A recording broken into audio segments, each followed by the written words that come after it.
Shalom remaja Gaji Jember, bagaimana kabar kalian selama 1 minggu ini? Mungkin ada sebagian yang merasa senang karena habis libur panjang, atau mungkin sebagian juga merasa sedih ya karena sudah selesai masa liburan dan sekarang harus fokus belajar lagi dan mungkin juga sedang menghadapi ujian ya saat-saat ini. Tetapi apapun kabar kalian, kita patut untuk bersyukur kepada Tuhan karena atas berkat dan anugerahnya saja kita masih boleh berada. Hingga saat ini kita masih boleh berkumpul bersama-sama untuk mengikuti ibadah remaja Gaji Jember. Ibadah ini pada siang hari ini kita sama-sama akan merenungkan suatu kebenaran firman Tuhan yang bertema The Unanswered Prayers atau doa yang tidak terjawab. Doa adalah nafas bagi umat percaya.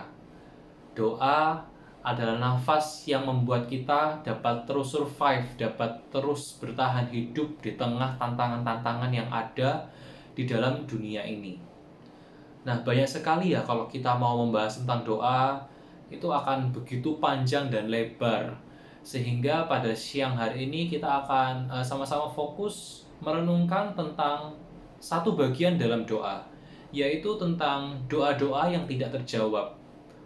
Mengapa sih kok ada doa-doa yang berisi permohonan kita kepada Tuhan, di mana kita meminta sesuatu kepada Tuhan, tetapi tidak kunjung-kunjung dijawab oleh Tuhan? Kita mengharapkan sesuatu itu dari lama, kita rajin mendoakannya, kita berdoa setiap hari, meminta kepada Tuhan, memohon kepada Tuhan, tetapi Tuhan tidak kunjung-kunjung menjawab doa kita. Mengapa sih hal itu bisa terjadi? Sebelumnya mari kita sama-sama melihat Alkitab kita. Ada beberapa kisah di dalam Alkitab tentang doa-doa yang dipanjatkan oleh orang-orang percaya di dalam Alkitab, tetapi tidak dijawab oleh Tuhan.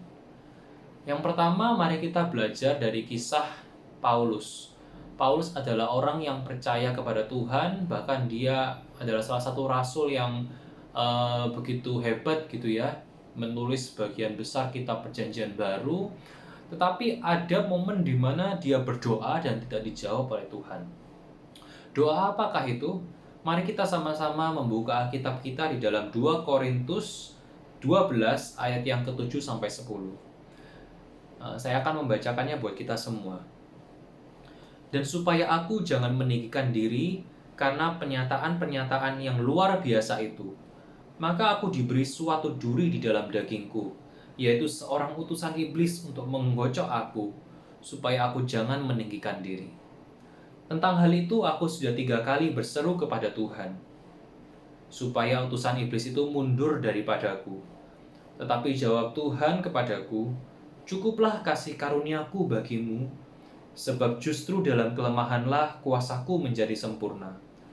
Sebab itu, terlebih suka aku bermegah atas kelemahanku, supaya kuasa Kristus turun menaungi aku. Karena itu aku senang dan rela di dalam kelemahan, di dalam siksaan, di dalam kesukaran, di dalam penganiayaan dan kesesakan. Oleh karena Kristus, sebab itu jika aku lemah, maka aku kuat. Nah, di dalam bacaan ini kita melihat gitu ya, bahwa seorang Rasul Paulus, seorang Rasul yang begitu hebat, dia memiliki permohonan kepada Tuhan, dia memiliki permintaan kepada Tuhan. Apakah permintaan itu? Dia berdoa supaya duri di dalam dagingnya itu diambil oleh Tuhan.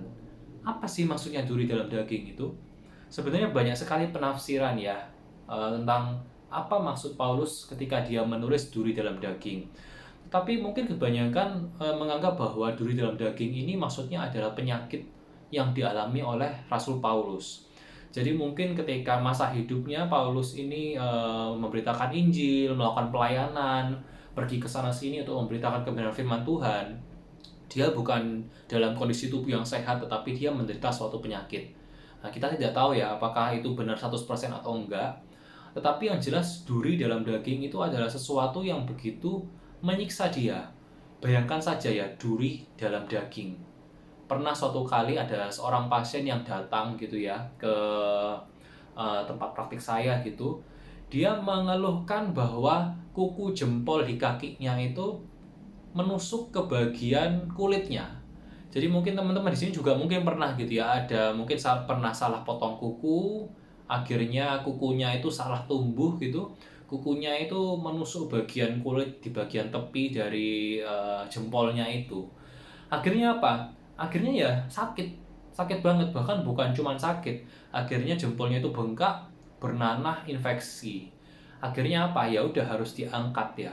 Jadi harus kukunya itu harus dicabut, tentu dibius dulu ya biar nggak terlalu sakit, dibius lalu kukunya itu dicabut sebagian atau semuanya kalau misalnya infeksinya sudah parah. Nah itu baru kuku yang menembus kulit, masih belum menembus daging. Ini bayangkan Paulus menulis surat ini, dia mengatakan bahwa ada duri di dalam daging. Jadi kalau misalnya dia bergerak sedikit aja itu pasti nyeri minta ampun. Tentunya ada kalimat yang metafora gitu ya, bukan kalimat sesungguhnya bahwa memang ada duri di dalam dagingnya Paulus. Sepertinya bukan seperti itu. Tetapi intinya adalah Paulus ini memiliki suatu kesengsaraan, sesuatu yang membuat dia tidak enak, sesuatu yang membuat dia tersiksa. Dan dia berdoa supaya Tuhan mengangkat duri itu dari dalam dagingnya.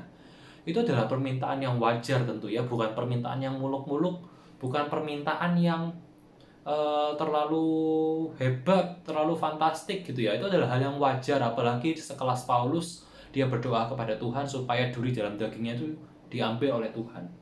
Tetapi toh Tuhan juga tidak menjawab doa Paulus itu. Paulus banyak melakukan mujizat bagi orang-orang lain, tetapi ketika dia berdoa untuk mungkin penyakit dalam tubuhnya sendiri supaya diangkat oleh Tuhan, Tuhan tidak menjawabnya gitu ya. Bahkan Tuhan mengatakan di ayat yang ke-9, "Cukuplah kasih karuniaku bagimu, sebab justru dalam kelemahanlah kuasaku menjadi sempurna." Tuhan bilang bahwa sudah cukup Paulus, aku tuh mengasihi kamu, kasih karuniaku padamu itu sudah cukup gitu ya. Kasih mungkin tentang penebusan Kristus, tentang keselamatan yang Tuhan berikan, tentang berbagai sukacita, damai sejahtera yang Tuhan berikan itu sudah cukup bagi Paulus. Dan Tuhan tidak menjawab doa Paulus dalam hal ini. Itu adalah contoh yang pertama. Ada satu lagi contoh kisah di dalam Alkitab di mana tokoh ini tidak dijawab doanya oleh Tuhan. Siapa dia? Tidak lain tidak bukan adalah Tuhan Yesus sendiri. Mari kita baca Alkitab kita di dalam Matius 26 ayat yang ke-39. Maka ia maju sedikit, lalu sujud dan berdoa katanya, "Ya Bapakku, jikalau sekiranya mungkin, biarlah cawan ini lalu daripadaku. Tetapi janganlah seperti yang ku kehendaki, melainkan seperti yang Engkau kehendaki." Kita sama-sama tahu ya ayat ini, bahwa ayat ini diucapkan oleh Tuhan Yesus sendiri saat itu ketika Tuhan Yesus ada di Taman Getsemani mau menghadapi penyalipan gitu ya. Tuhan Yesus berdoa kepada Tuhan di tengah kesedihan dan ketakutannya mungkin sebagai manusia, dia berdoa supaya kalau bisa penyalipan itu mungkin atau cawan murka Allah ini bisa lalu daripada dia. Tapi bukan kehendak Tuhan Yesus, tapi biarlah kehendak Allah Bapa di surga yang terjadi. Nah, kita lihat di sini ya bahwa Tuhan Yesus sendiri bahkan dia pernah berdoa dan tidak dijawab oleh Sang Bapa gitu ya. Tuhan Yesus adalah Allah anak. Di dalam kemanusiaannya kita tahu ya bahwa Tuhan Yesus itu 100% Allah dan dia juga 100% manusia. Tentu sebagai manusia ada rasa tertekan ya. Karena mungkin Tuhan Yesus adalah satu-satunya manusia yang lahir ke dunia dan dia tahu bahwa dia lahir untuk mati. Dia datang ke dunia ya memang untuk mati, dan matinya dengan cara disalib. Supaya apa? Supaya manusia, setiap orang-orang yang percaya kepadanya tidak binasa, melainkan beroleh hidup yang kekal melalui karya penebusannya. Dia satu-satunya orang yang tahu bahwa umur sekian aku akan mati. Tentu mungkin buat kita ya itu akan lebih stressful kalau kita berada di dalam posisi Tuhan Yesus, karena tentu akan lebih takut ya kalau misalnya kita tahu nih bahwa tanggal sekian aku akan mati, itu akan lebih menakutkan. Begitu juga dengan Tuhan Yesus sebagai manusia, tentu itu akan membuat dirinya sedih dan membuat dirinya mungkin takut gitu ya. Walaupun mungkin juga saya percaya bahwa ketakutan terbesar Tuhan Yesus tentang penyalipan itu bukan tentang bahwa dia akan mati, enggak.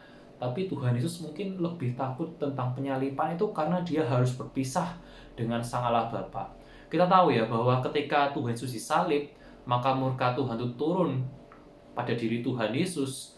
Dan Tuhan Yesus, kita tahu ya bahwa ketika dia disalib, dia menyerukan Allahku, Allahku, mengapa engkau meninggalkan aku. Jadi pribadi Allah Bapa dan Allah Putra yang saling mengasihi, saling mencintai, itu harus putus, harus hancur di dalam kayu salib.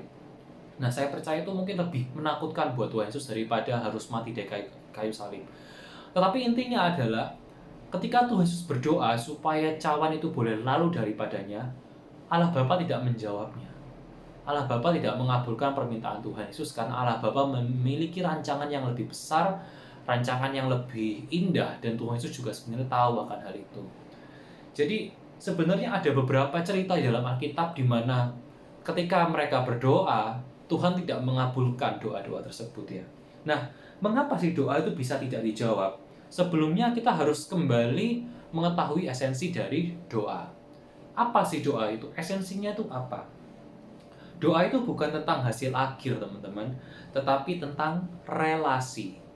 Doa itu bukan tentang hasil akhir. Wah, pendeta ini berdoa lalu orang-orang sembuh. Wah, pendeta ini berdoa lalu banyak mujizat terjadi. Bukan tentang hasil akhir, tetapi tentang relasi.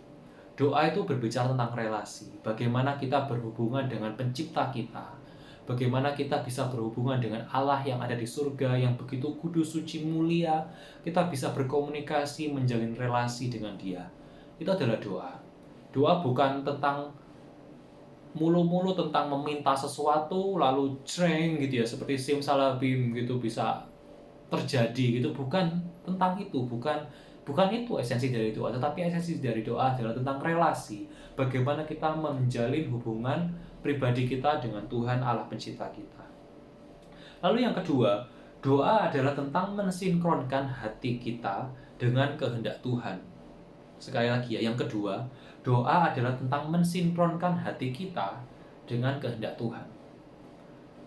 Saya yakin kita pasti berdoa tuh meminta sesuatu ya. Salah satu isi dari doa kita itu adalah permintaan kita, permohonan kita kepada Tuhan.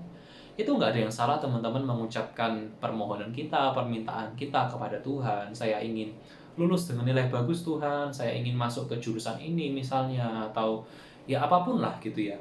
Tetapi kita harus ingat bahwa sebenarnya doa itu adalah mensinkronkan hati kita, mensinkronkan seluruh hidup kita dengan kehendak Tuhan. Mari kita baca satu ayat ya di dalam Yakobus 4 ayat 3. Yakobus 4 ayat yang ketiga. Atau kamu berdoa juga, tetapi kamu tidak menerima apa-apa karena kamu salah berdoa. Sebab yang kamu minta itu hendak kamu habiskan untuk memuaskan hawa nafsumu. Jadi mungkin doa kita tidak dikabulkan karena doa kita tuh hanya berisi keinginan-keinginan, berisi hawa nafsu kita saja. Kita lupa bahwa sebenarnya di dalam doa, kita tuh berusaha supaya hati kita tuh bisa selaras dengan Tuhan.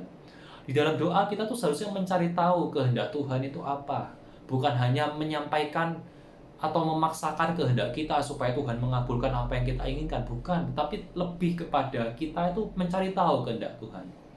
Makanya sebenarnya yang bagus adalah sebelum berdoa kita baca firman, mendengarkan firman supaya kita lebih tahu gitu ya. Jadi seperti komunikasi dua arah. Allah berbicara kepada kita berbicara kepada Tuhan, dan itu yang sebenarnya indah gitu ya.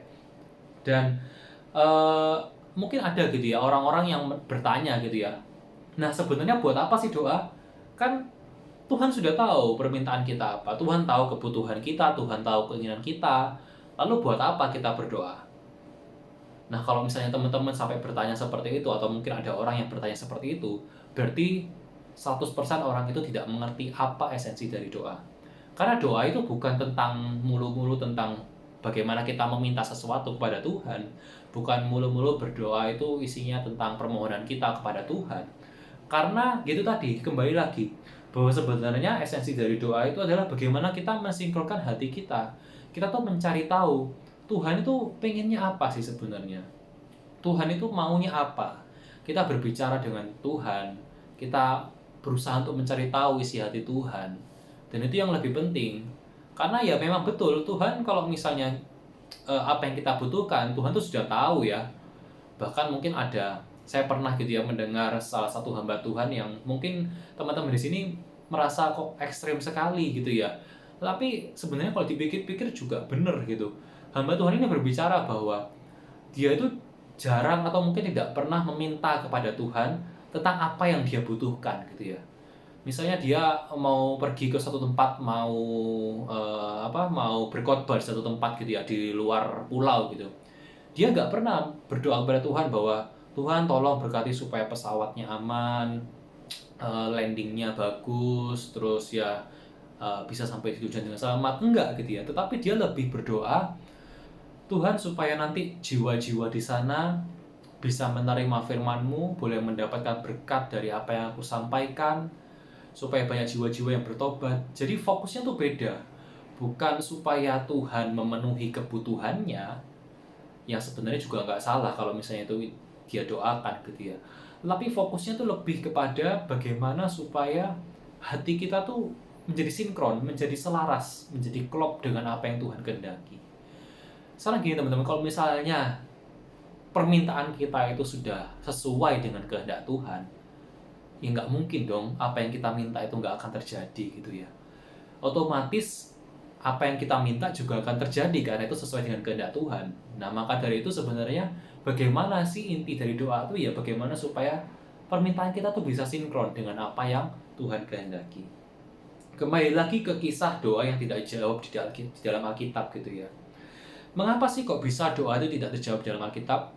Yang pertama gitu ya, mungkin seperti ayat yang kita baca tadi di dalam Yakobus 4 ayat ketiga, mungkin saja memang doa itu salah. Doa itu fokusnya kepada keinginan pribadi, hawa nafsu pribadi, jadi memang tidak dijawab oleh Tuhan. Tapi mungkin saja doa itu sudah bukan berfokus kepada dirinya seperti doa yang diucapkan oleh Paulus dan juga doa yang diucapkan oleh Tuhan Yesus. Mungkin itu bukan doa yang selfish ya, bukan doa yang berpusat kepada diri. Tetapi tetap tidak dijawab oleh Tuhan. Nah, mengapa sih?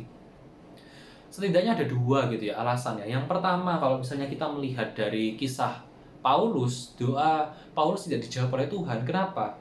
Karena Tuhan ingin kita bergantung kepadanya. Jikalau keadaan kita baik-baik saja dan semua keinginan kita dikabulkan, mungkin kita akan bermegah atas kekuatan kita. Kita tahu Paulus itu adalah orang yang hebat gitu ya. Dia orang yang berpendidikan, begitu terkenal, bisa melakukan berbagai mujizat. Kalau semua doa dia dijawab oleh Tuhan, mungkin bisa saja dia menjadi sombong gitu ya. Dia bisa bermegah, oh aku ini loh hebat banget. Tapi enggak ya, ada beberapa doa yang tidak dijawab oleh Tuhan. Tuhan tidak mengambil duri dalam dagingnya. Dan Paulus menyadari gitu ya bahwa Tuhan sengaja tidak mengambil duri dalam dagingnya itu supaya dia tetap bergantung, karena sebenarnya kasih Tuhan itu sudah cukup kepada Paulus gitu ya. Bahkan kalau kita baca di ayat yang ke-10 tadi, Paulus menyebutkan, karena itu aku senang dan rela di dalam kelemahan, di dalam siksaan, di dalam kesukaran, di dalam penganiayaan dan kesesakan oleh karena Kristus. Sebab jika aku lemah, maka aku kuat. Jadi mungkin ketika kita merasa lemah, doa kita tidak dijawab, padahal doa kita sudah benar, doa kita bukan hanya memikirkan keuntungan pribadi, tetapi Tuhan masih belum menjawab. Ya mungkin melalui kelemahan kita itu, Tuhan ingin menunjukkan bahwa Dia adalah Allah yang kuat. Dia adalah Allah yang berkuasa, dan biarlah kita tetap bergantung kepadanya, berserah kepadanya.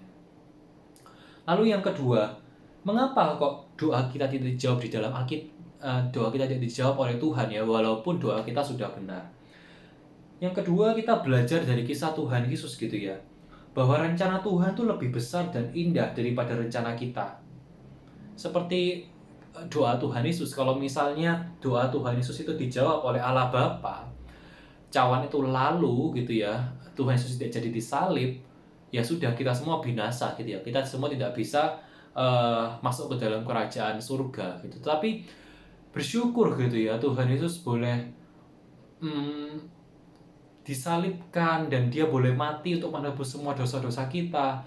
Kita begitu bersyukur, berterima kasih karena justru melalui penyalipan itu kita boleh bisa diselamatkan, kita boleh memanggil dia Bapa, kita boleh berdoa kepada Tuhan. Kita begitu bersyukur kepadanya. Dan ingat gitu ya bahwa ketika doa kita tidak dijawab, kita tuh sebagai manusia hanya melihat sesuatu tuh sebatas titik ya, sebatas titik. Tetapi Tuhan Allah itu melihat seperti garis. Dia tahu dari awal hingga akhir, dia tahu. Kita mungkin hanya tahu satu poin dalam hidup kita. Ketika kita tidak dijawab doanya, jangan kecewa, jangan sedih. Ya mungkin memang ketika itu kita berada di dalam poin, di dalam titik di mana doa kita memang belum dijawab. Tetapi hidup kita tuh seperti garis. Dan Tuhan tahu hidup kita dari awal hingga akhirnya. Dan kita percaya bahwa suatu saat nanti kita akan berada di titik berikutnya di mana kita akan bisa melihat titik-titik-titik di belakang bahwa sebenarnya pekerjaan tangan Tuhan itu begitu indah. Someday suatu saat kita akan melihat dan kita akan bersyukur bahwa oh, ini toh maksud Tuhan. Kita percaya bahwa ketika doa kita mungkin saat itu belum dijawab, Tuhan telah menyediakan sesuatu yang lebih besar, sesuatu yang lebih indah buat kita di masa yang akan datang. Jadi teman-teman di sini jangan pernah kecewa, jangan pernah putus asa. Pertama, koreksi doa kita, apakah doa kita benar atau salah? Apakah doa kita hanya mementingkan diri sendiri atau tidak? Jikalau memang sudah benar, doa kita sudah benar, tetap berserah kepada Tuhan, tetap bergantung sepenuhnya kepada Tuhan. Karena kita percaya bahwa Dia akan menjadikan segala sesuatu indah pada waktunya. Mari kita sama-sama berdoa. Bapa di dalam surga, kami mengucap syukur kalau pada siang hari ini kami boleh kembali beribadah Tuhan di dalam ibadah Genji Jember. Tuhan, seringkali kami tidak tahu cara bagaimana untuk berdoa. Seringkali kami tidak mengerti Tuhan bagaimana harus berkata-kata di dalam berdoa. Kami mohon Roh Kudus-Mu Tuhan supaya Roh Kudus-Mu boleh menuntun kami, boleh memimpin doa-doa kami Tuhan, supaya kami boleh berdoa di dalam roh dan kebenaran. Supaya apa yang kami doakan boleh seturut dengan kehendak-Mu, supaya apa yang kami doakan tidak hanya melulu tentang keinginan kami, tentang egoisme kami, tapi kami boleh melalui doa kami boleh bersama-sama dituntun oleh Engkau, berjalan bersama dengan Engkau, sehingga kami boleh semakin serupa dengan kehendak-Mu. Mari Tuhan Kau pimpin kami, Engkau pimpin masa depan kami. Kau berkati Tuhan setiap remaja di sini, biarlah semakin hari kami boleh semakin dewasa di dalam Engkau, kami boleh menjadi saluran berkat buat sesama kami. Terima kasih Bapa yang baik, kami menyerahkan seluruh hidup kami ke dalam tangan-Mu, di dalam nama Tuhan Yesus Kristus, Tuhan dan Juru Selamat kami yang hidup, kami sudah berdoa. Amin. Sekian renungan pada siang hari ini. Tuhan Yesus memberkati kita semua.